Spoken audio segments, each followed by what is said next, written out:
if you want to follow me over there. If not, check out my website, BratBusters.com. You can see my free behavior board, my courses. They're on sale for Father's Day right now. You can look into coaching and our podcast. My daughter and I do that together. And we do it every Tuesday and Thursday. So you can look into that if you'd like. Anyway, I've got to go over to Instagram now. If you want to join me over there, it's BratBusters Parenting. Happy parenting. And I'm staying on YouTube, by the way. Hope it's working. Oh, thanks, Tabitha. Yeah, YouTube just glitches. Every time I'm doing a live now, it glitches. I don't know what's going on. Oops, I think I went on the wrong one. Drats, phooey. Instagram. Yeah, I had gone on the wrong one.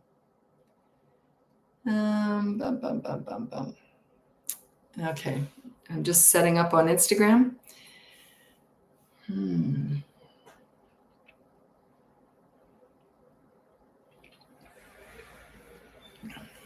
I'm at my son's house. I'm on grandma duty, and she's gone down for a nap, so I thought I'll do a live.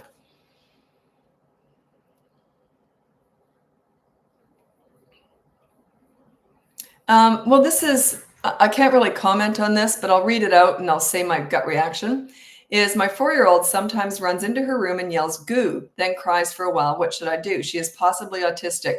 I can't answer that. I would go and seek medical advice. I would have her assessed if you're concerned. I can't comment on that. I'm not qualified. So I work with a lot of families who have autistic children, but I can't assess autism. I'm not qualified for that.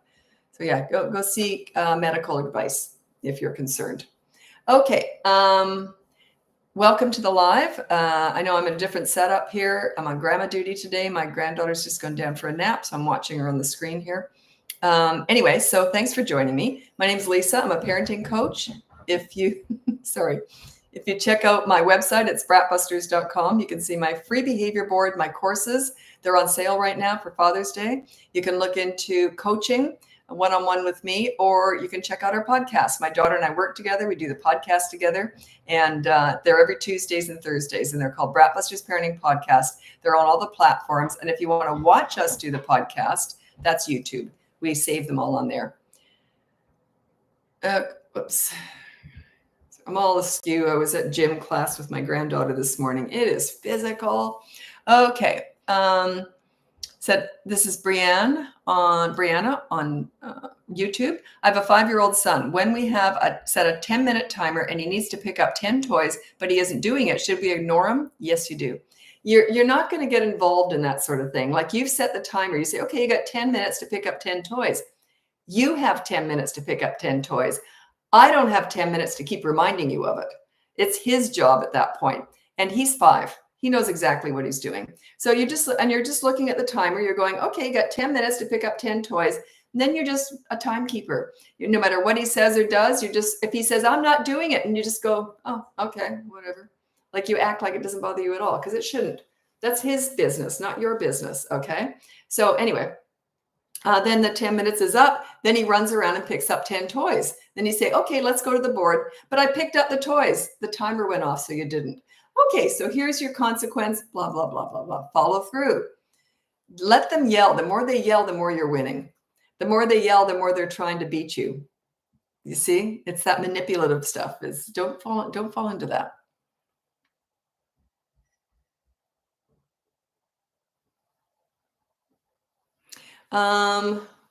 This is Vic. How can I stop my 3-year-old from pointing guns with his finger when he is mad or doesn't get his way? Just ignore it.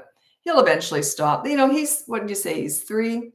Yeah, they only do what works past the age of about 3.5 to 4. So he'll eventually realize, this gets me no attention whatsoever, so I'll just stop doing it.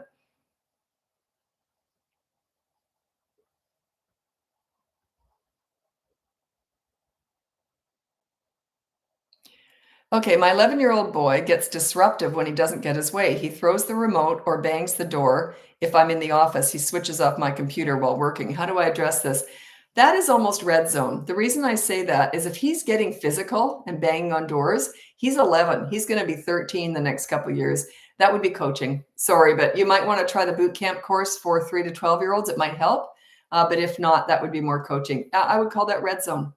Because if he's 11 and he's physical, yeah, you want to address that ASAP.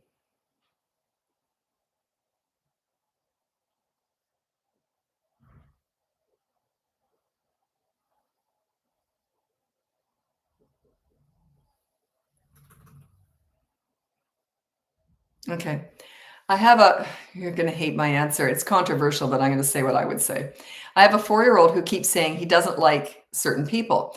I don't like Tommy or Casey or whoever. These are generally the people he likes the most. He says he's trying to make them sad.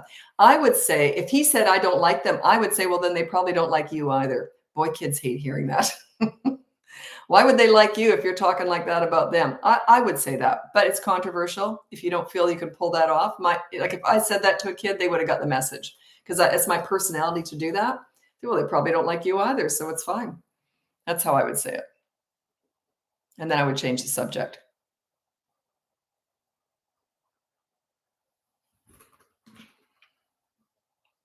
Plus, if he's doing that, like that's a mean streak. If he's doing that, you got to work on your leadership skills. They don't act like that when they've got a leader.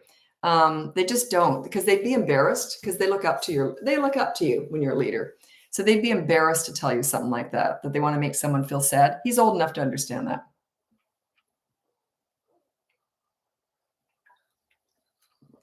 What's the best way to explain to a 6-year-old that a 2-year-old brother doesn't have consequences for actions yet? Yeah, he does. You have to have consistent corrective actions.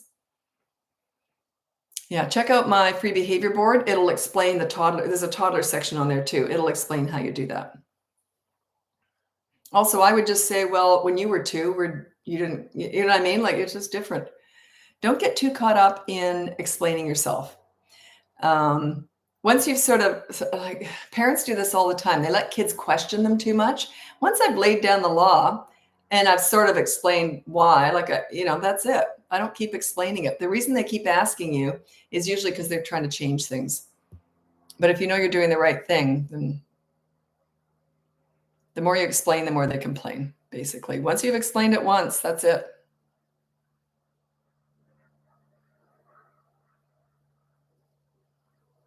So I'm scrolling ahead to make sure you're still here when I answer your questions.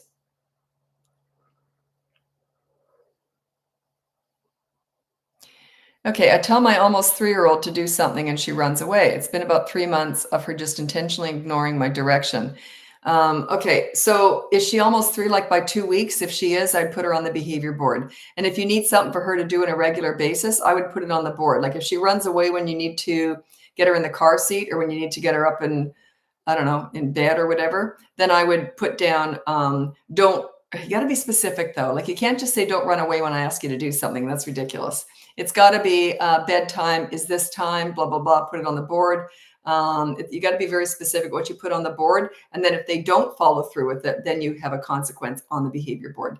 Check that out. You always start small. You're not addressing everything in day one. I would, but I'm level 10 with this because I invented all this stuff. But when you're learning how to do it, you pick one behavior per week.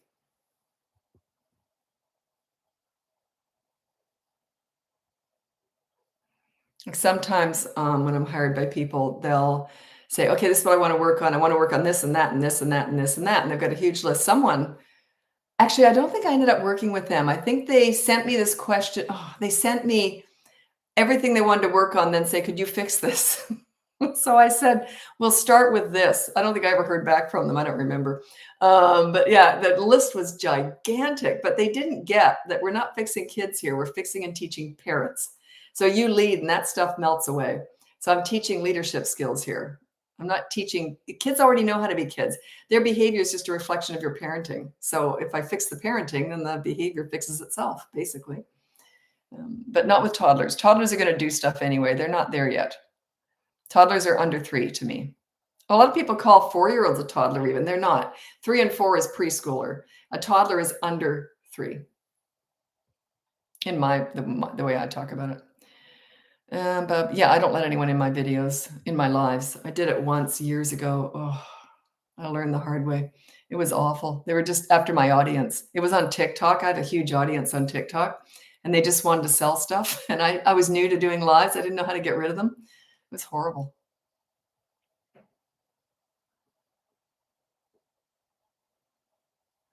And then they tried to say, "Well, I do have a parenting question too." I'm just trying to get rid of them.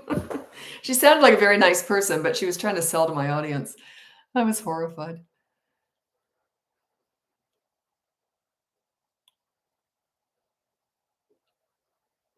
Like I get offered a lot of money. to get access to my audience. But I'm not gonna waste your time selling spoons and candles and you know what I mean? Okay. Oh, Katie, I have a 2-year-old now. They're not the terrible twos, they're just the discovery twos. That's when they're discovering everything, and they start to realize their power. Yeah. Okay, energetic 3-year-old doesn't take naps and is always ready for the next fun thing. I'm a stay-at-home mom, so I give constant play attention, but she is nonstop. No breaks in between tips. Yeah, 3, a lot. My kids both stopped napping at 12 months old, so they don't often have naps at past that age. Anyway, so yeah, I would get active. I would do a toy rotation system so that she's better at focusing. And when they're better at focusing, they're better at independent play. So don't have everything out all at once. Just put all of her toys in storage and bring out 5. 5 of her favorite things usually to start it off with, and then maybe you can just rotate them one day a week or once a week. So every Sunday you can say, okay, we're going to do another toy rotation. You put away whatever toys you don't want, and then you can pull out, or you do it for her, whatever, or she can choose whatever works, and then you can pull out 4 more or whatever. So they only have like 5 toys out, but Lego is one toy. I like to contain things like schools do. So like I had a box or a basket that was just crafts. So I would literally throw toilet paper rolls in there, masking tape in there, all sorts of stuff. And it changed a lot, but it was just household items. And then they were crafts, right?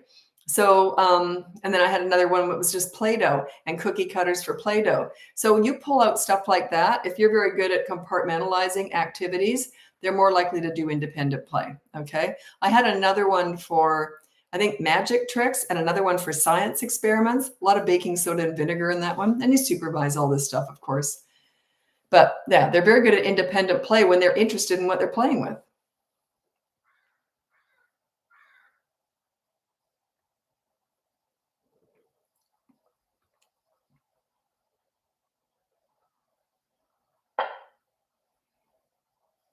I'm in a different location. I'm at my son's house. I'm on grandma duty today. So she's down for a nap. So I had to find a blank wall. And it's very echoey in this corner. So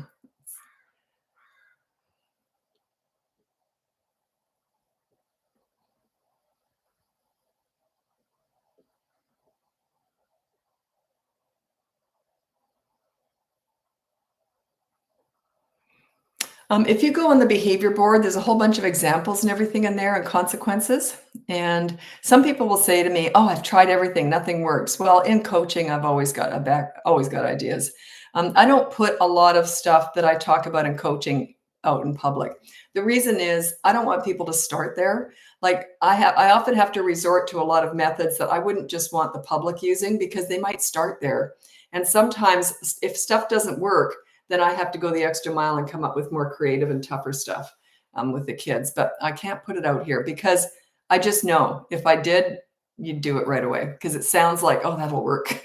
But I like to start smaller.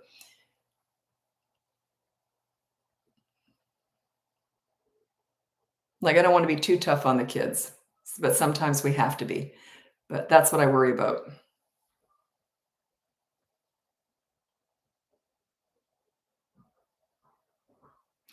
Okay, what's the best routine for 5, almost 6-month-old? I do touch and feel books, tummy time, and things like that, but my fear is that I'm not doing enough. Don't worry about that. Just love them up, play with them. They just need to be cuddled, and, don't analyze it. They will eventually learn. You can't stop them from learning as they're growing up. And also, I'm not really pro accelerated learning to a great extent, all the flashcards and all that. They're okay if that's your choice, if you want to do it. But kids are who you try accelerated learning with when they're really little. Parents like that because it's kind of brag worthy, I guess. I'm not sure why they like it, but anyway, I was playing in the mud with my kids because I figured they got plenty of time to learn. But those kids who've been accelerated as toddlers, when they start grade 1 and they have to start learning the alphabet, if they already know it, they're going to be bored and disruptive in grade 1. So I didn't hold my kids back, but I certainly didn't accelerate them. I was busy rolling down the hill in the grass and playing mud with them. Like I just thought, you're only kids once, right? They're going to have plenty of time for homework and learning. I was criticized for that because my son was labeled gifted And they told me I should accelerate him. And I totally disagree. Talk about messing your kids up. Don't segregate. He was segregated in high school. I didn't have a say in that. He was in the accelerated class. Just, I hate that. I hate segregation. I really do. Because life isn't, communities aren't segregated. I don't like a segregated world. I think, you know what I mean? Like, it's not reality. And I don't agree with that. And just because you're really good at school and schoolwork and that, it doesn't mean that you're a better person in any way. Like, I don't like the way it's labeled.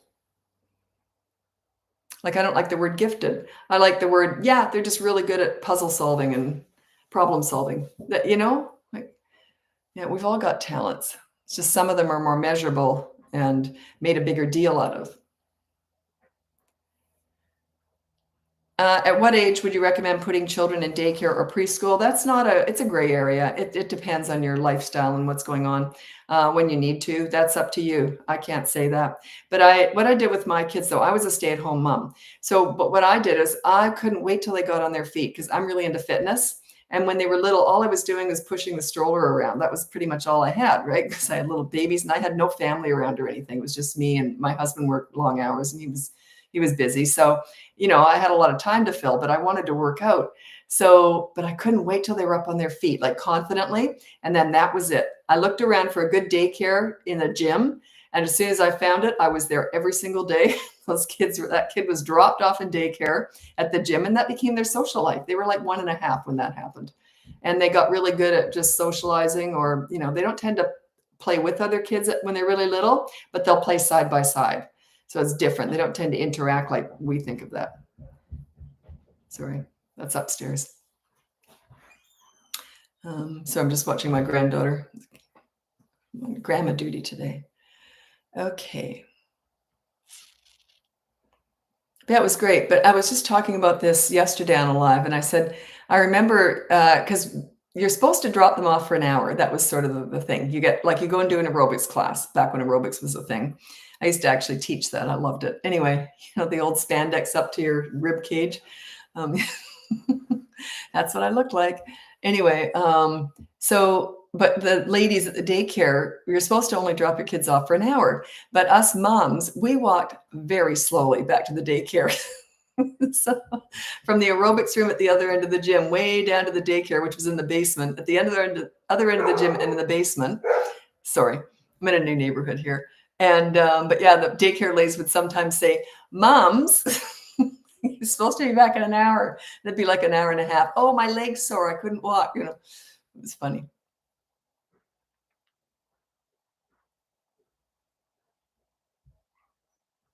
Potty training tips. I don't have any tips because it's like, do you have any how to fly a helicopter tips? It's not quite as confusing, but it's a system, it's a methodology. So if you're interested in potty training, it's on both of my courses, which are on sale right now for Father's Day, by the way. But yeah, it's a whole method. So I can't give you a tip. But the one tip I will give you is 2.5 is a good age to do it.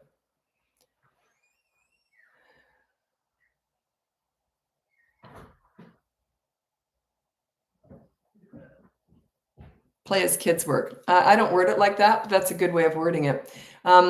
Yeah, that is their love language is fun and play, and they learn a lot when they're playing. They just do. Like, it's not like playing in the mud is useless. They're learning stuff. They're learning how their hands get covered and how to pile stuff up, and there might be sticks in there. And they're always learning. They're absorbing everything. There was this really good lady. I go to the library with my granddaughter a lot for this story time thing. And she was saying, and the way she worded it was brilliant. She has a lot of education with stuff like this. And she was a teacher in that, but she had a really good way of putting it. She goes, "They don't seem to know what the heck you're saying, but they're downloading all that information." Like, it's all in there, but then when they're ready, it's already there. So don't underestimate. They are taking stuff in. So they're always learning. They're absorbing everything. They're like sponges. Okay. By the way, I'm going to be leaving Instagram now. I'm going over to TikTok. I'm on YouTube the whole time. That's where I save all my lives. So if you want to join me over on TikTok, it's BratBusters Parenting. If not, check out my website, BratBusters.com. You can see my free behavior board, my courses, which are on sale right now. Coaching is not on sale, but it's on there too. And you can look into the podcast. My daughter and I work together. We do the podcast together. It's called BratBusters Parenting Podcast. We do 2 a week. And every Tuesday and Thursday, they're released. Anyway, thanks so much for joining me. If you want to continue on, you can continue on YouTube or TikTok. Happy parenting. This is working out pretty good, actually. I've got a box underneath my laptop, and then I've got my phone in my laptop. So I got to pick it up to do this. It's not often you get live. Okay, go live. Okay. My granddaughter's sleeping in a corner of the crib where I just can't quite see her. It's frustrating. I know she's in there. Okay, just watching on that screen. Geez, I wish we'd had these things when my kids were little, these camera things. God, they're fantastic. Anyway.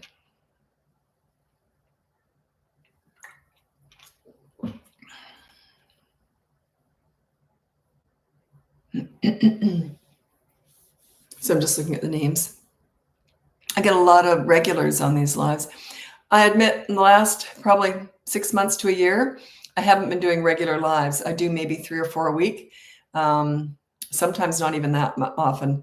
And but for about the first year and a half, like a while ago, I was doing them every single day. And I'm going to try and get back into that again because it's a real way of connecting. And talking to parents is my favorite thing to do. Like my very favorite thing in my business is coaching.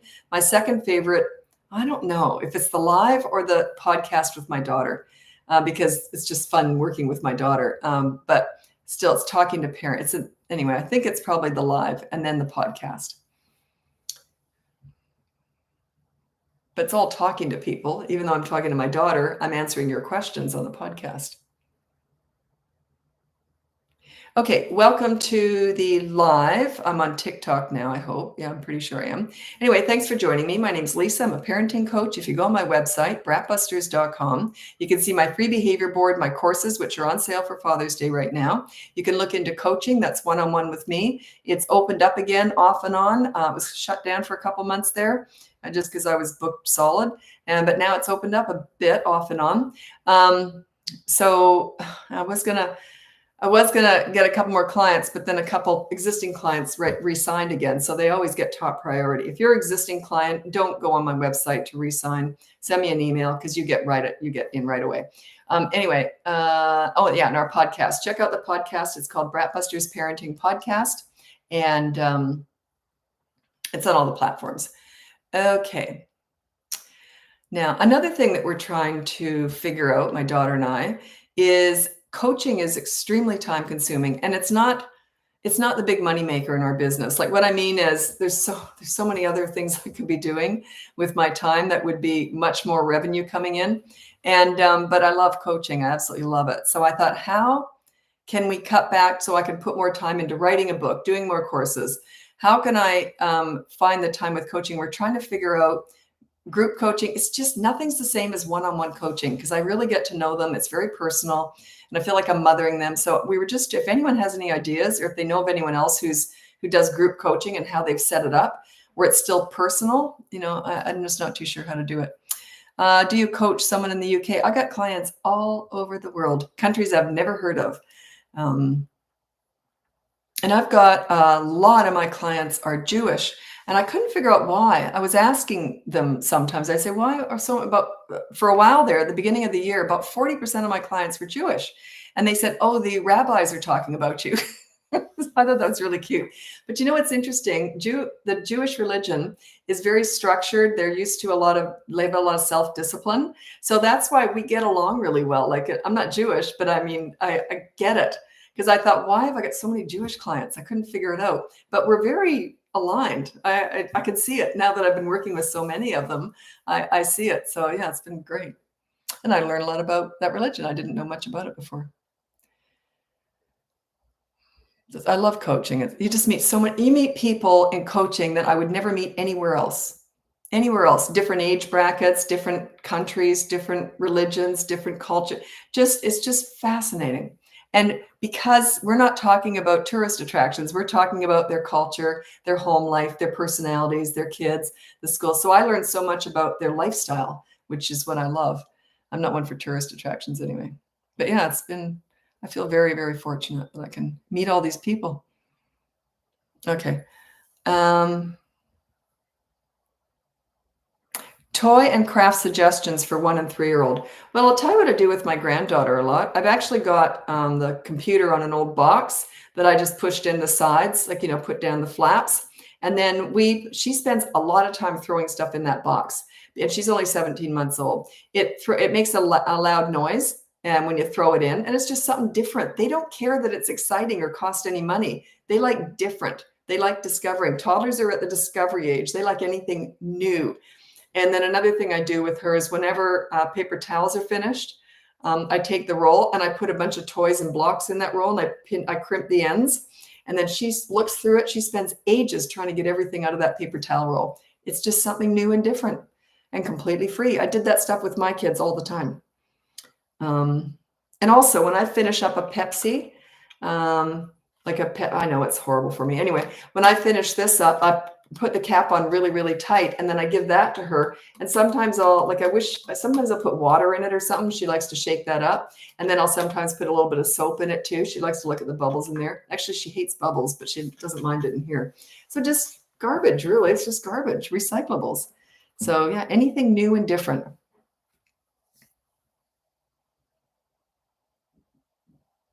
Another thing she loves to do is she loves my zipper up and down. This isn't the best one for it. I've got another one that has fabric on the zipper that's easier for her to grab.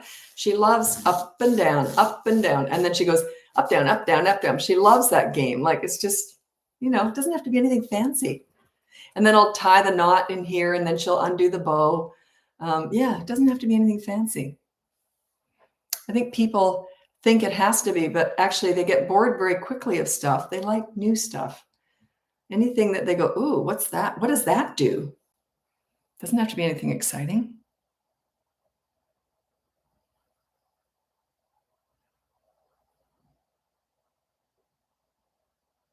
Activities for babies under 6 months old. I don't really know. Like, they're all quite different. Some of them like being active. They like being in a jolly jumper. I don't know if there's whatever's safe out there. You're going to have to decide for yourself. Some of them like the spring-loaded stuff where they jump up and down. Others don't. Others want to roll around. They're all a little bit different. But yeah, just I would look up on YouTube or anywhere else, just baby activities. And they would have way more ideas than I do. One thing I love that my granddaughter has that we didn't have was magnetic tiles. God, those things are so much fun. They're too old for a 6-month-old, but when they're old enough, I don't know if you've got magnetic tiles. If you haven't discovered those yet, check into them. Make sure they're age appropriate, obviously. And then we go to play groups and that, and some of them have big, huge magnetic tiles. I didn't even know they came that size. The normal square magnetic tiles, these ones are 4 of those all put together. Giant, you can make like a wall really quickly. Anyway, obviously I love magnetic tiles.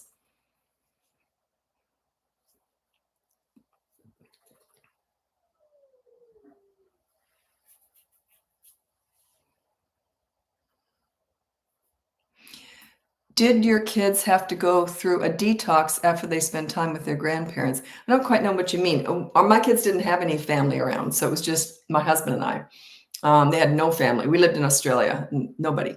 So, and I don't think that my granddaughter goes through detox. I think she loves all of her grandparents. We all trade off daycaring. But boy, she is very much a mommy's girl and a daddy's girl. There's no confusion there, but there's no detox. So, and I think we're all kind of the same too. I don't think the other grandparents are going to be spoiling her and letting her get away with stuff either. Do you know what I mean? We're all pretty good at disciplining and getting the best out of them. So yeah, no, I don't think there's any issues. Trust me, she is very much, I think my granddaughter loves me, but when she sees her mom, I mean nothing to her. She runs right to mom, and that's the way it should be. Isn't that lovely? Does your son and his spouse parent like you parented your children? I would say, to be honest, I think my daughter-in-law does, and my son will admit, or he's admitted in the past, he'll probably be more likely to let her get away with stuff. Because I think also because his wife won't be like that, so he can maybe, and yeah, so I think that, but yeah, from what I've heard and seen, I think the daughter-in-law especially will be very similar. Yeah. But even if they weren't, I don't think I'm perfect anyway. So, and I would never offer advice. That's their kid and they're doing a great job. And I feel very fortunate that I don't ever have to squash my words and, because I don't feel I have to tell them anything. They're doing very, very well.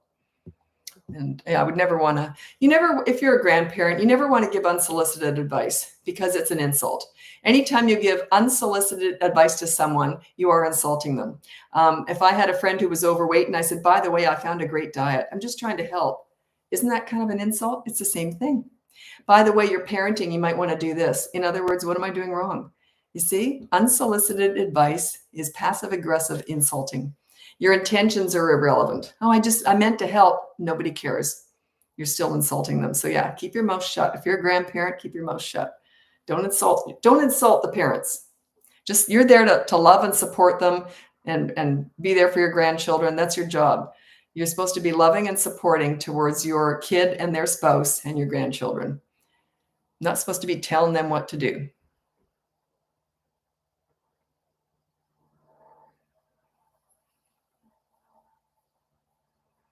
Like I have been asked, do you give your daughter-in-law parenting advice? Why would I do that? If she asked, I might say something, but she knows what she's doing, and I wouldn't offer it anyway. It's an insult. It's an insult. She's doing a great job.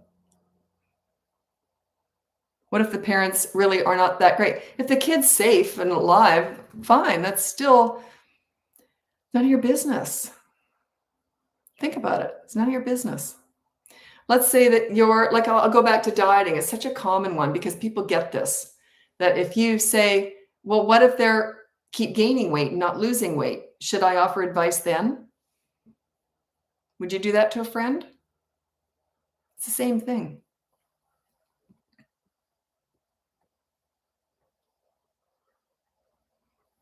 Like I'm really into fitness. But if I have friends who aren't into fitness, I'm not giving them any advice. Why would I do that? Yeah. Why would I do that?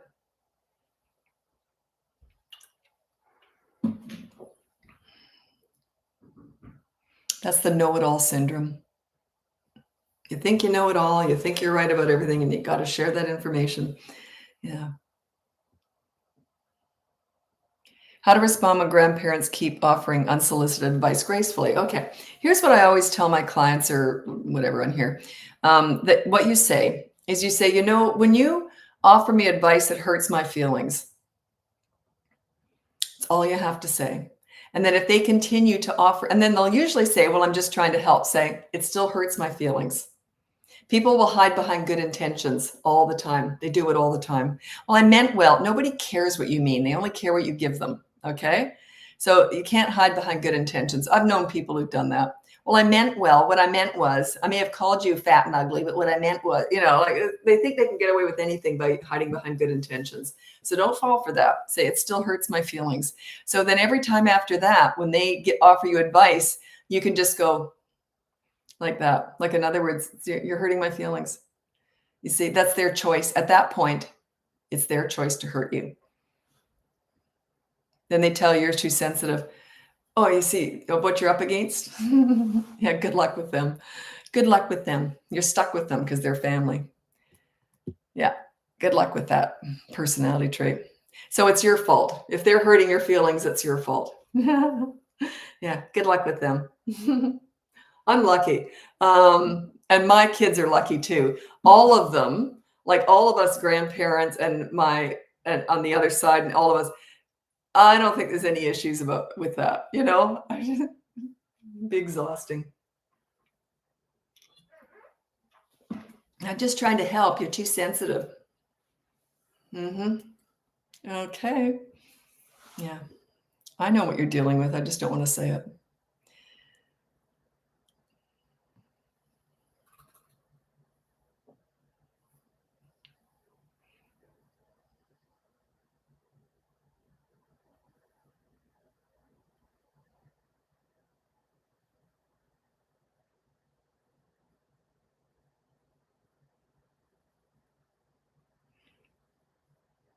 Okay. I followed your tantrum recommendations for about 1 year with my 2.5-year-old, and I'm so thankful.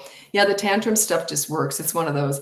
But it's always investing in tomorrow. Everyone wants the advice on how do you fix it right now. You don't. You're always investing in tomorrow. The reason is, except with toddlers a little bit, toddlers are right in the moment, but it still takes time. Okay, so you do deal with everything right in the moment, but it does take time. Tantrums you do ignore, but you're dealing with it. But yeah, you're investing in tomorrow with all this stuff. There's really nothing you can do right in the moment that's going to fix anything at any age. How often do you do lives? I'm trying to get back into doing them daily again because I really miss doing that. I miss the connection because I'm just so busy with clients right now, and they're always my first priority. So I'm actually cutting back a bit on coaching just because it can get crazy. And yeah, so I'm going to try and spread myself out a little bit more and do more lives. I mean, I get paid for coaching, but the lives are connecting with people who can't afford to hire me or don't want to hire me. So I'd still want to spread my message for free too, right? That's important to me. And because I really believe in what I'm teaching, because I believe that when you get good at this leadership stuff, you're raising kids with high self-esteem that have good work ethic and self-discipline. So I think you're kind of raising good people. That's the way I look at it. That's why I like to spread it. Okay, I haven't got a lot more time with my granddaughter's nap now, so I've got a few things I want to do before she wakes up, so I got to go now. Anyway, thanks so much for joining me. If you check out my website, it's bratbusters.com. You can see my free behavior board, my courses. We have a Father's Day special running right now, just on the courses, not the coaching. You can look into coaching and also the podcast. My daughter and I do it together. It's called BratBusters Parenting Podcast. It's on all the platforms, but if you want to watch us do it, it's also on YouTube. So anyway, thanks so much for joining me. Happy parenting. Bye now.